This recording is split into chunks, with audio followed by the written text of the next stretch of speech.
झेलम जिला। झेलम एक और मुस्लिम बहुल जिला था। यहाँ हिंदू और सिख निवासियों की कुल संख्या केवल लगभग 60,000 या कुल जनसंख्या के 10% से थोड़ी अधिक थी।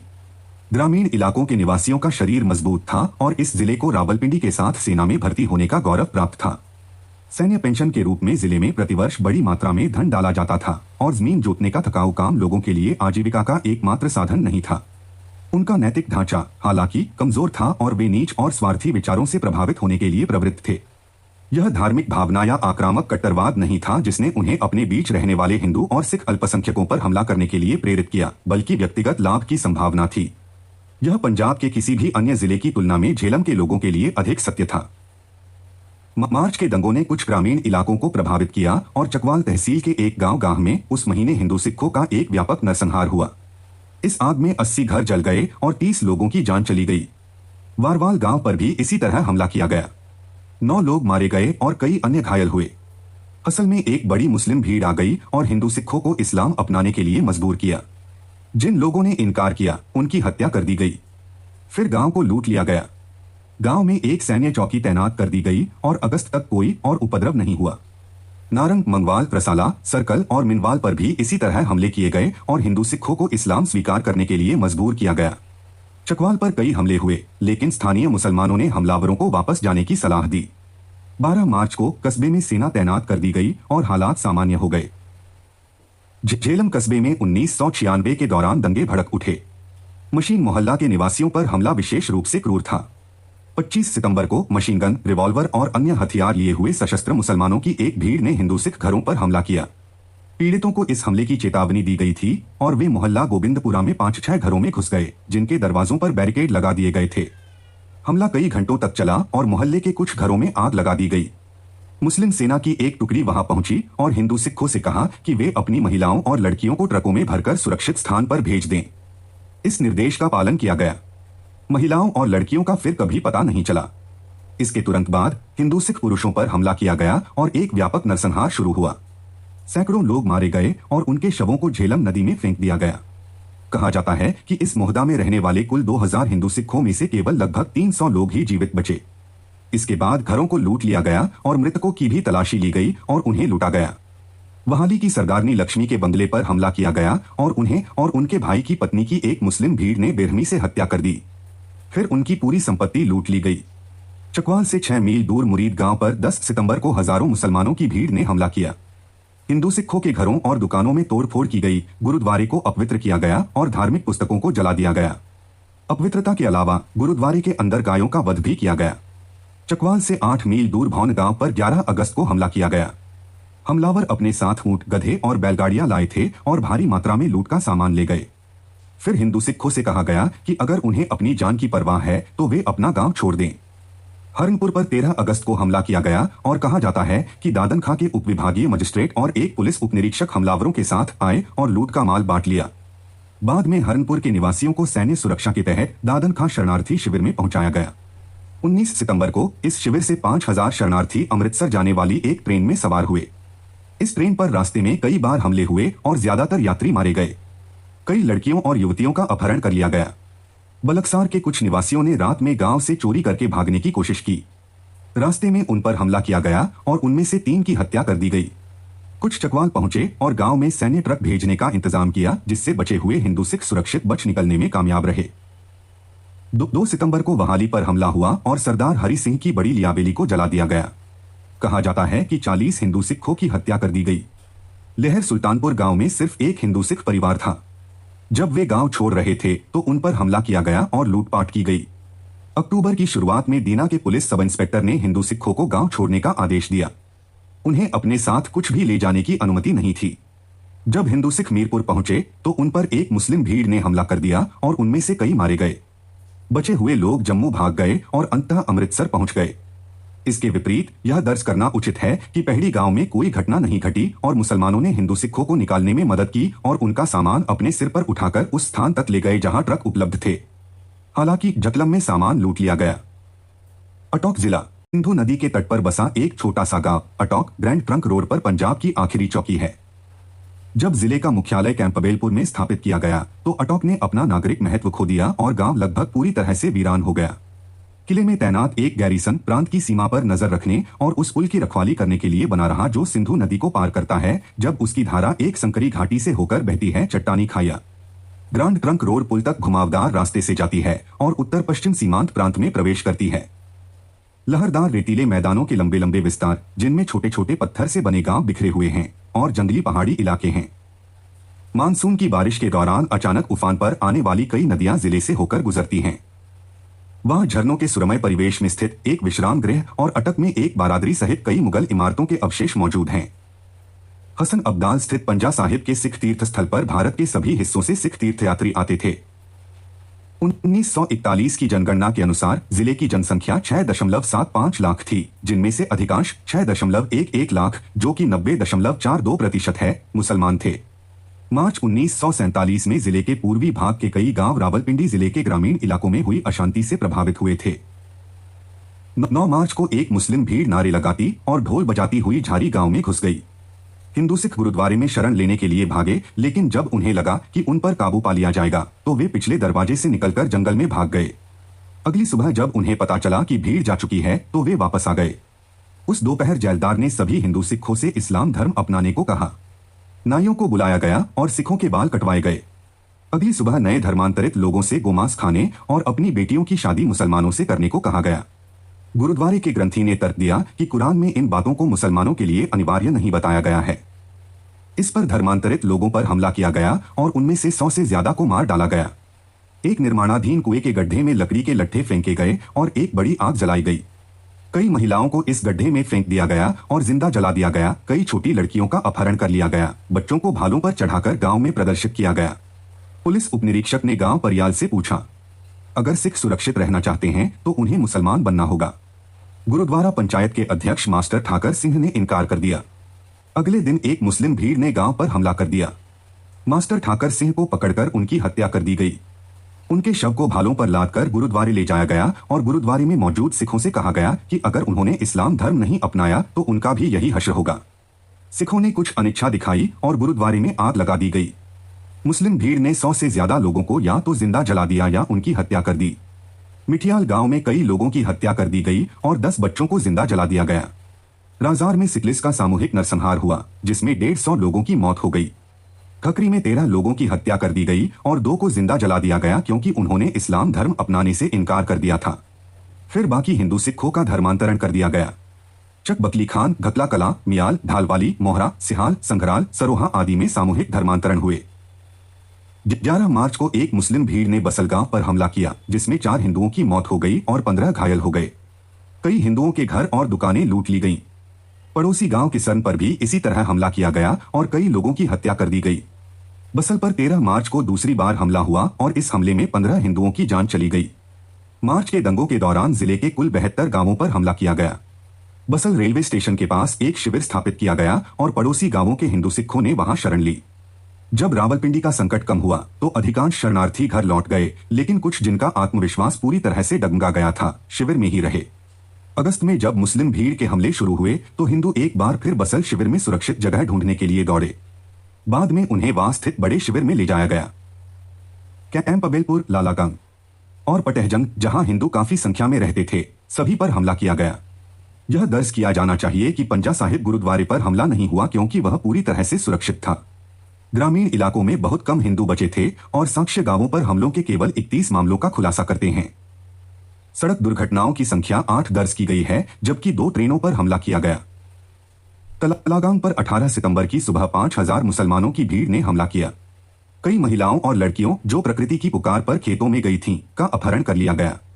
हमलावरों ने गांव को घेर लिया और हिंदू सिख निवासियों के साथ गोलियां चलाईं। घेराबंदी 2 दिनों तक चली और जब रक्षकों का गोला बारूद खत्म हो गया तो मुसलमानों ने शहर पर हमला किया और हिंदू सिखों का कत्लेआम शुरू कर दिया और उनके घरों और दुकानों को लूट लिया। अनुमान है कि लगभग 350 हिंदू मारे गए और कई अन्य घायल हुए। कुछ लोगों को जबरन इस्लाम में परिवर्तित कर दिया गया। कई युवतियों का अपहरण कर लिया गया।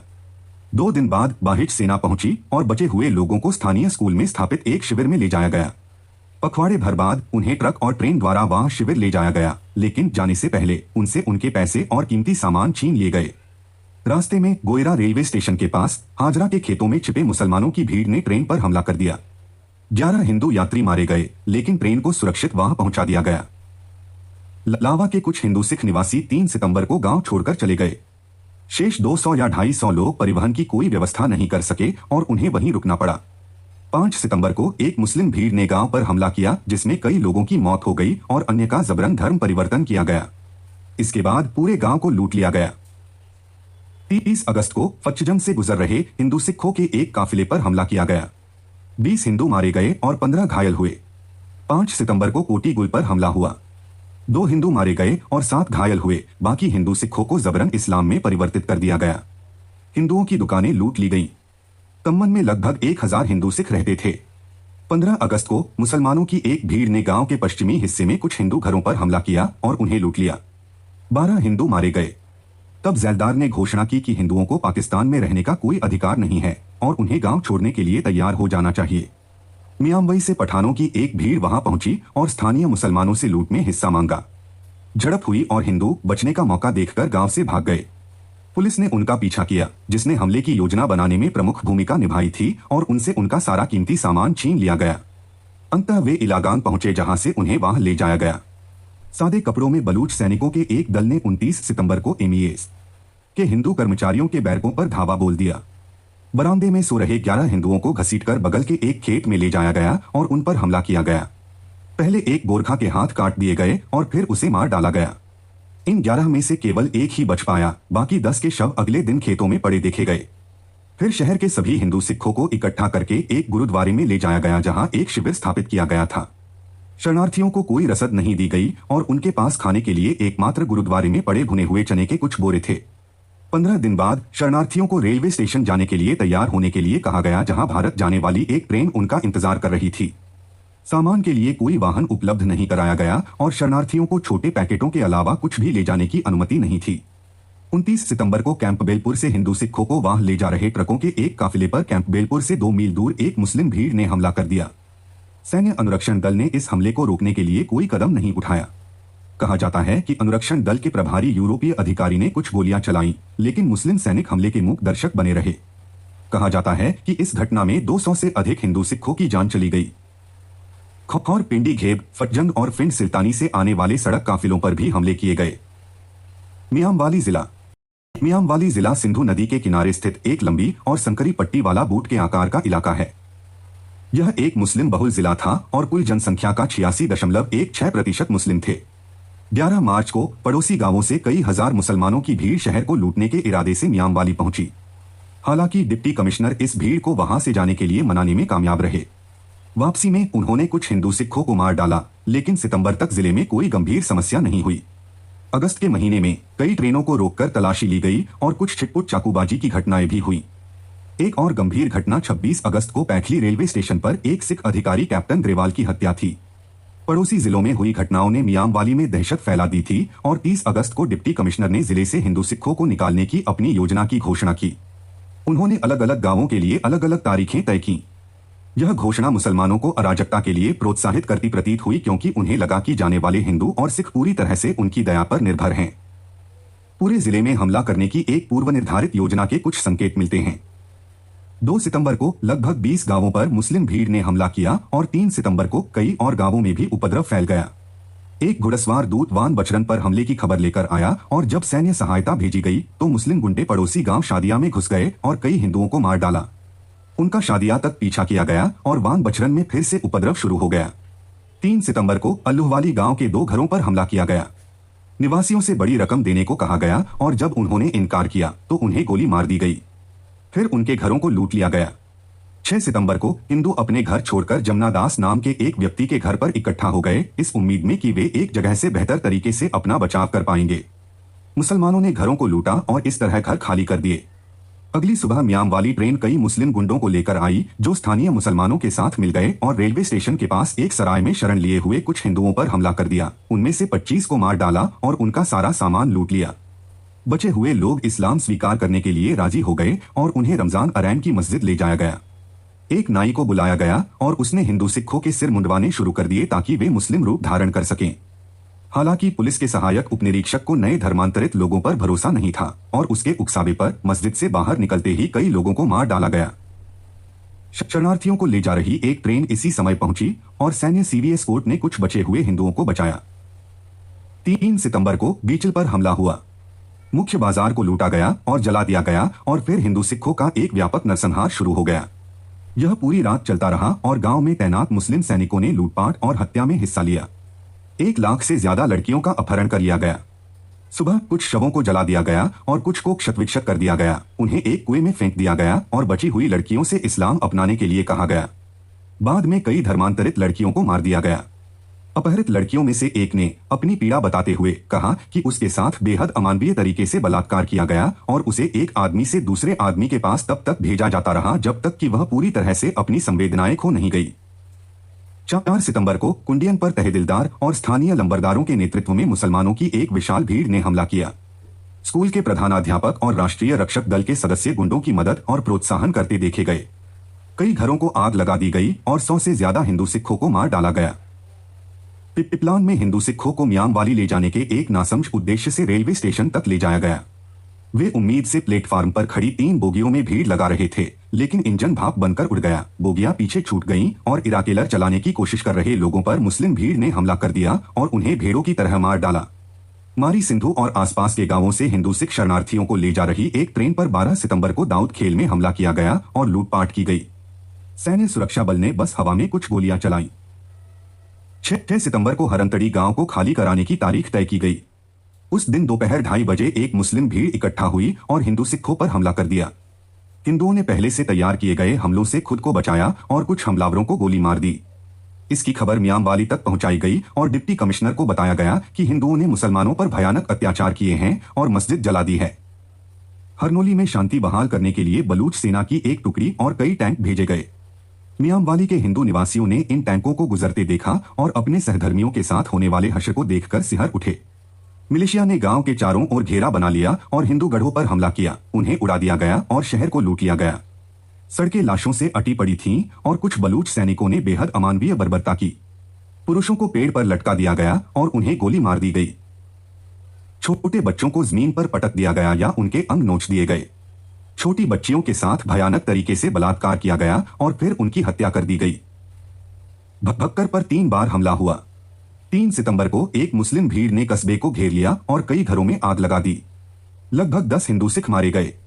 उपमंडल अधिकारी हाल ही में गुरदासपुर से आए थे और जब उनसे मदद की अपील की गई तो उन्होंने केवल इतना ही जवाब दिया कि उन्होंने पूर्वी पंजाब में अपने मुस्लिम भाइयों के साथ भयानक व्यवहार किया है।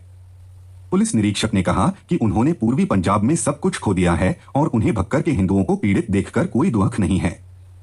हालांकि सेना के आने से आगे की शरारतें टल गईं। 10 सितंबर को दूसरा हमला हुआ। इस बार भी कुछ घर जला दिए गए और कुछ हिंदू सिख मारे गए। उस समय कस्बे में गोरखा सैनिक तैनात थे और उन्होंने शांति बहाल की। कुछ दिनों बाद गोरखाओं की जगह मुस्लिम सेना ने ले ली और कस्बे के हालात बदल गए। एक यहाँ मुस्लिम सैनिकों द्वारा युवतियों और लड़कियों के साथ बलात्कार की कई रिपोर्टें हैं।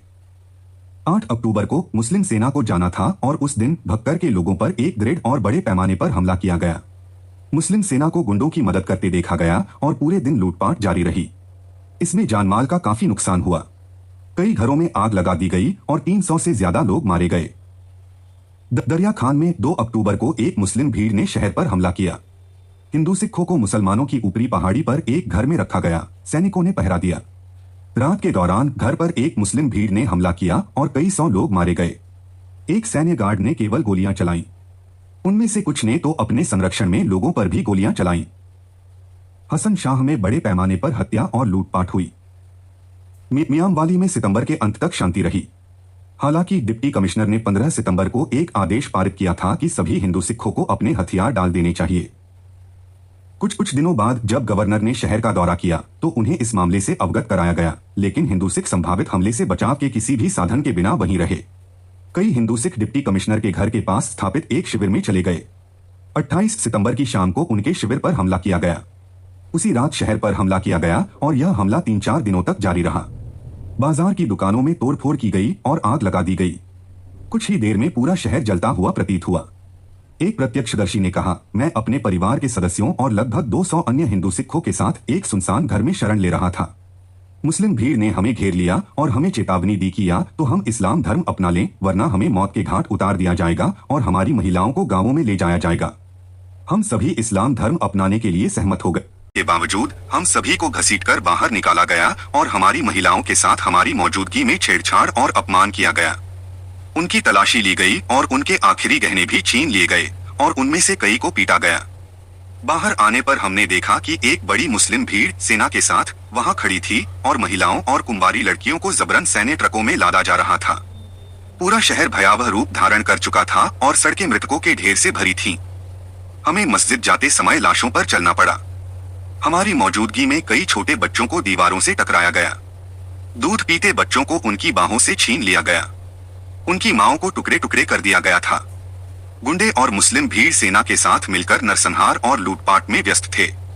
पुरुषों के समूह राइफलें, खंजर, कुल्हाड़ी और अन्य घातक हथियार लेकर अंदर घुस रहे थे। हमें मुस्लिम लीग के नेता हाजी अब्दुल रहमान खान के घर ले जाया गया। हर तरफ शहर में एक भयानक दृश्य था जिसे हम बर्दाश्त नहीं कर सकते थे। हमलावरों ने पूरे शहर को लूट लिया था। एक भी हिंदू सिख की दुकान या घर नहीं बचा था जिसे साफ न किया गया है। लूटे गए घर उजाड़ लग रहे थे और दरवाजे खुले हुए थे मानो उनमें कभी कोई रहता ही न हो। डेरा गाजी खान जिला।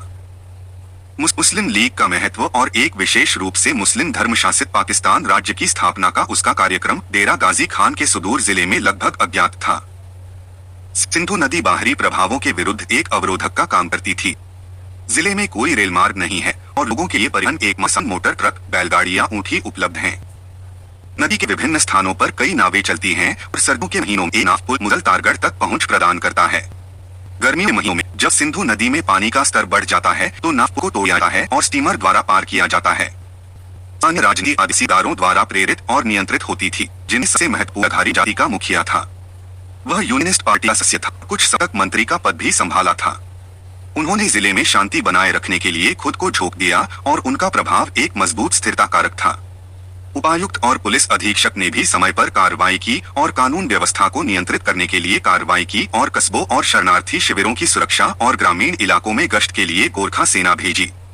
यह भी सुखद है कि मुस्लिम पुलिस और सीमा पुलिस बल ने कुल मिलाकर कर्तव्य के प्रति प्रशंसनीय भावना का प्रदर्शन किया। हालांकि कुछ मामलों में उनका आचरण उनके अधीन हिंदू सिखों की सुरक्षा के प्रति उदासीनता से प्रभावित था। एक दो मामलों में तो उन्होंने गुंडों को समर्थन और सहायता भी दी और लूट का माल बांटा। जिले में हिंदू सिखों की बड़े पैमाने पर सामूहिक हत्याएं नहीं हुई। हिंदुओं और सिखों की कुल संख्या 70,000 से कम थी, जो कुल जनसंख्या का केवल 13% थी, और वे ज्यादातर डेरा गाजी खान, रामपुर के कब्रिस्तानों में रहते थे।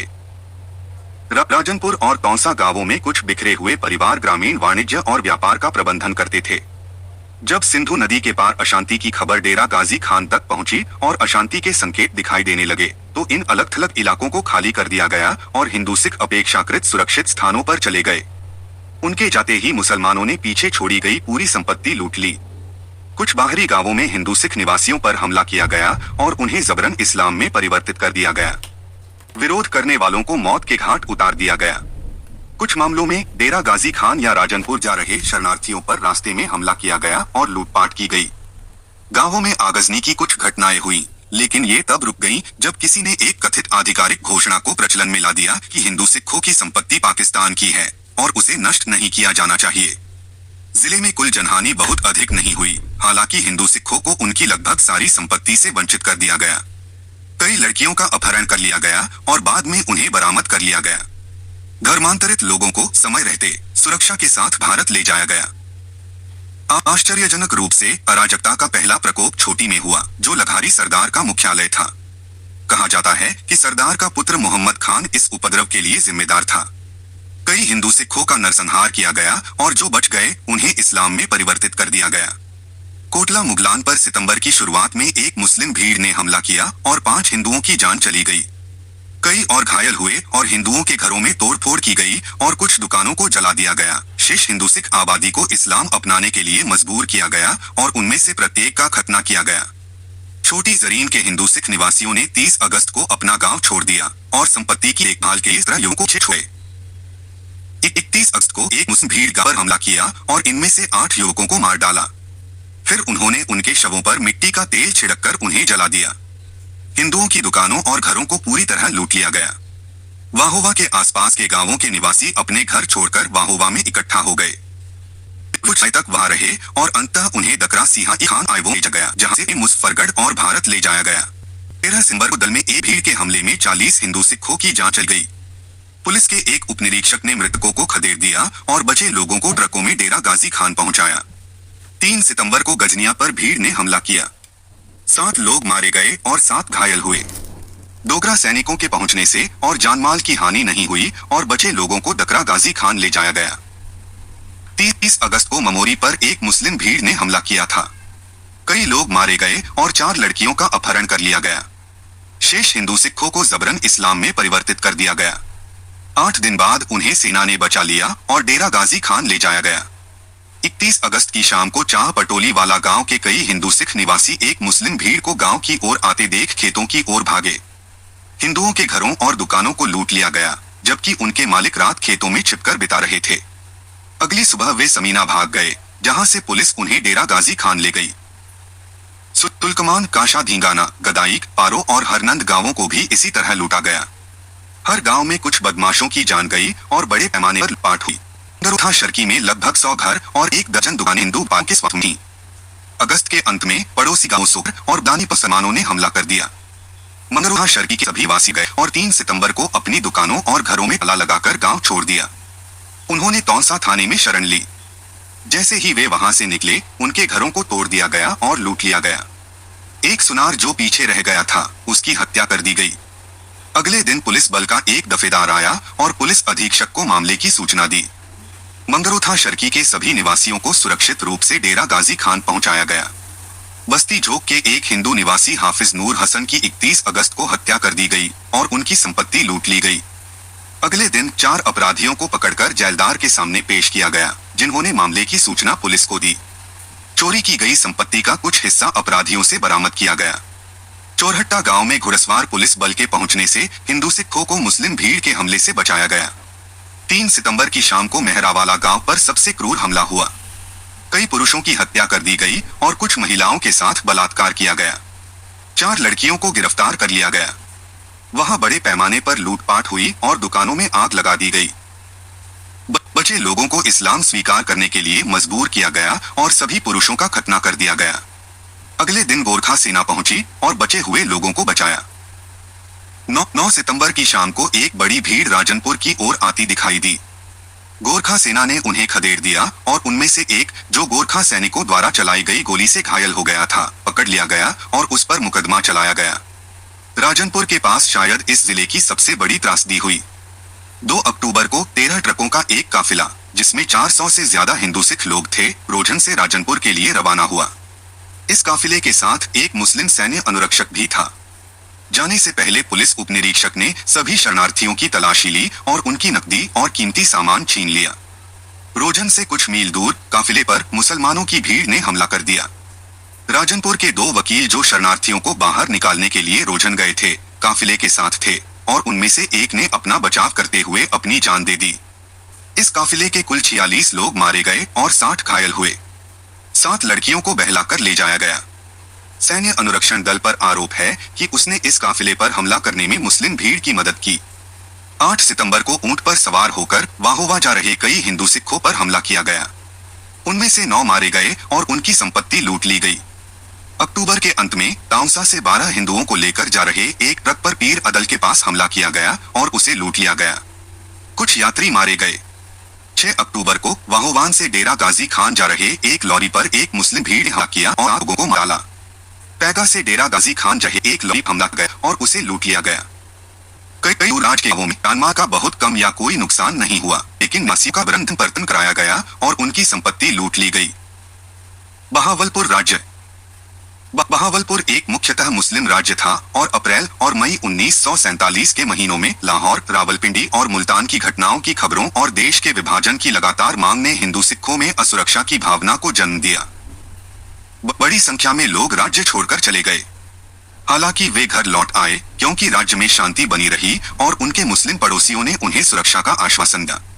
शासन पाकिस्तान में विलय कर लिया और 15 अगस्त के कुछ दिनों भीतर सिखों के जीवन और संपत्ति पर हमले शुरू हो गए। नवाब इंग्लैंड में थे और 1 अक्टूबर तक वापस नहीं लौटे, जिस तारीख तक कुल 2.5 लाख हिंदू सिखों में से राज्य में केवल लगभग 17,000 ही बचे थे। 70 से 80 हजार लोग भड़क गए और 1 लाख का कोई हिसाब नहीं लगाया जा सका। वह तो बाबर में हुए सामूहिक नरसंहारों में मारे गए थे या उन्हें अब इस्लाम में परिवर्तित दिया था। मुसलमानों ने विजयोल्लास में घोषणा की पियाला, पुरतला और फरीदकोट में मुसलमानों की जान का नुकसान बाबर में हुई से पूरी तरह से भरपाई हो गया है और उन्हें संतुष्टि हुई कि प्रतिशोध का उपाय या नहीं बल्कि अनुकरणीय था। राज्य में लगभग पहली महत्वपूर्ण घटना 19 अगस्त को बहावल मगर रेलवे स्टेशन पर कई सिख यात्रियों की हत्या थी। जब भटिंडा से दोपहर की ट्रेन आई तो सिख यात्रियों को घसीटकर बाहर निकाला गया और अत्यंत क्रूर तरीके से उनकी हत्या कर दी गई। इसके तुरंत बाद कस्बे में दंगे भड़क उठे और अगले कुछ दिनों में हिंदू सिखों पर कई छिटपुट हमले हुए। 22 अगस्त को ढाबा बाजार की कई दुकानों को लूट लिया गया।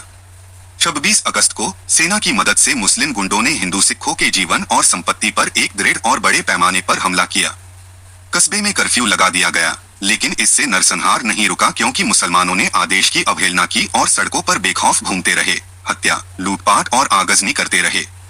अनुमान है कि 400 से ज्यादा लोग मारे गए और कई लड़कियों का अपहरण कर लिया गया। लगभग 50 घर राख में बदल गए। सिखों और हिंदुओं के लिए ट्रेन से यात्रा करना एक खतरनाक काम बन गया और पूरे देश से ट्रेनों पर हमले की खबरें आने लगीं। इन हमलों की खबर और खासकर बहावल नगर रेलवे स्टेशन पर सिखों की हत्या की खबर से पड़ोसी शहर मिंचनाबाद में दहशत फैल गई और सैकड़ों हिंदू सिख अपना सामान लेकर भारत जाने के इरादे से रेलवे स्टेशन की ओर दौड़ पड़े। 2 तहसील चपरासी और चुंगी क्लर्क के साथ मुसलमानों की एक भीड़ आई और उन्हें वापस जाने को कहा क्योंकि तहसीलदार ने उन्हें जाने से मना किया था। भीड़ के सदस्यों ने हिंदू सिखों का कीमती सामान लूटना शुरू कर दिया, जिन्हें मजबूरन निराश होकर और अपनी संपत्ति से वंचित होकर घर लौटना पड़ा।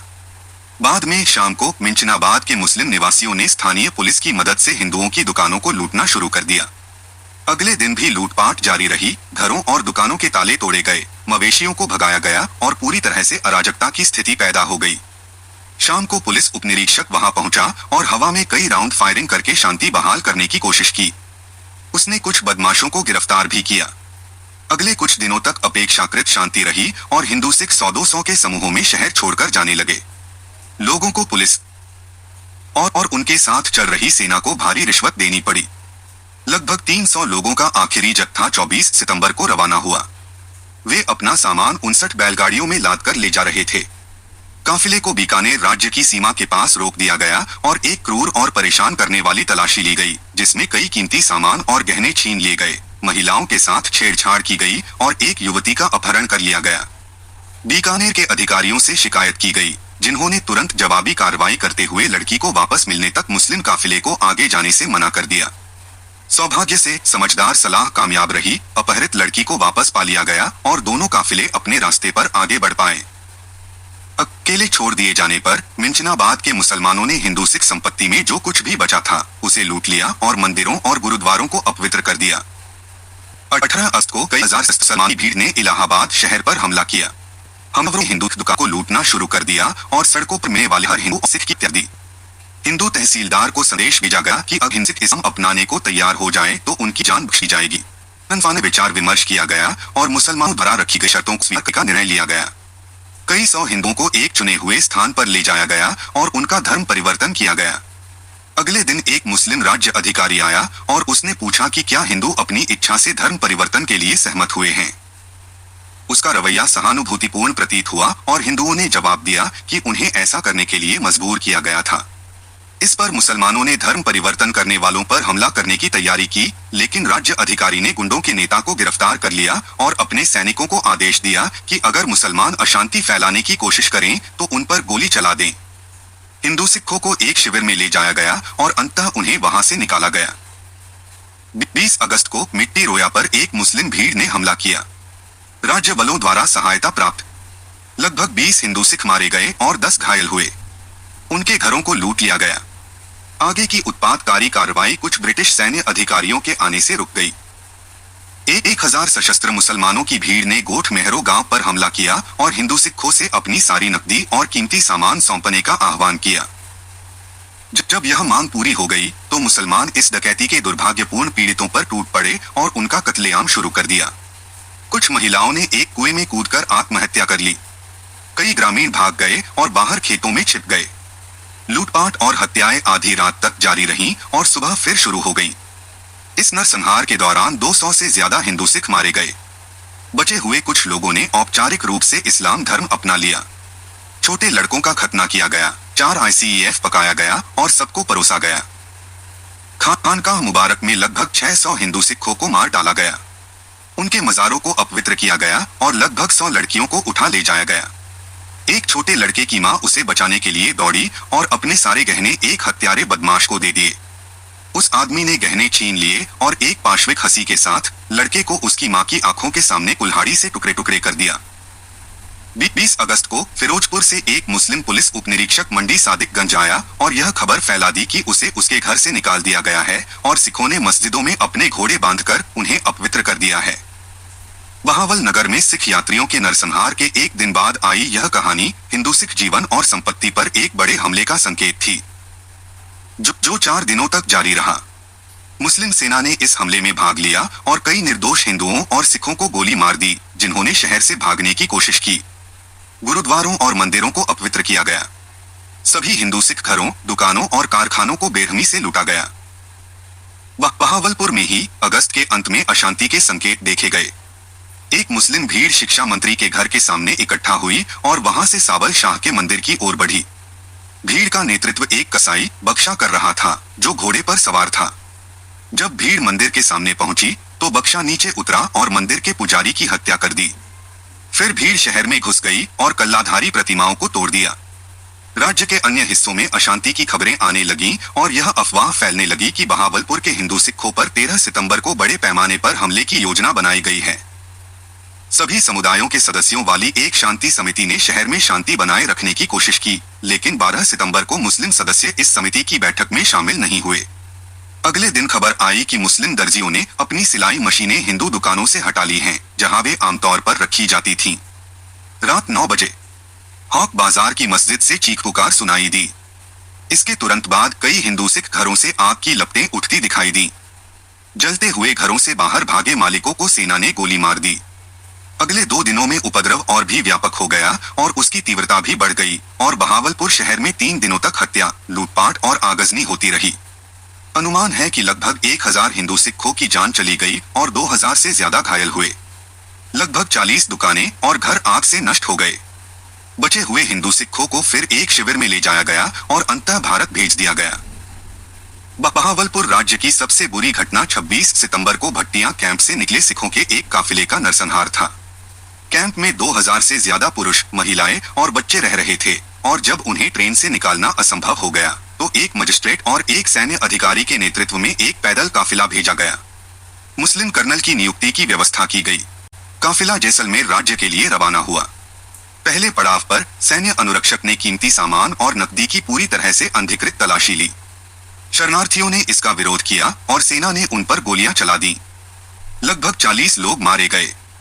इसके बाद काफिला आगे बढ़ा और जब वे जैसलमेर राज्य की सीमा पर पहुंचे तो उन्हें रोक दिया गया और सभी महिलाओं और लड़कियों को अलग कर दिया गया। फिर शरणार्थियों को पूरी तरह से लूट लिया गया और पुरुषों को जैसलमेर की अपनी यात्रा जारी रखने के लिए छोड़ दिया गया। उन्हें सतर्क रहने के लिए कहा गया और हुरों द्वारा संभावित हमले के प्रति आगाह किया गया, जो उनका इंतजार कर रहे होंगे। शरणार्थियों के पीने के पानी से भरी बकरियों की खालों को सैनिकों ने संगीनों से मार डाला, जिससे वे रेगिस्तान में अपनी लंबी यात्रा के लिए बिना पानी के रह गए। कुछ घंटे पहले अनुरक्षक के प्रभारी कर्नल ने कई सैनिकों को आगे भेजा था, जिन्होंने काफिले के मार्ग के चारों ओर खुद को छिपा लिया था। जब शरणार्थी जैसलमेर में दाखिल हुए, घात लगाए बैठे सैनिकों ने उन पर गोलियां चला दी और शरणार्थियों को बताया गया कि उन पर हुरों द्वारा हमला किया जा रहा है।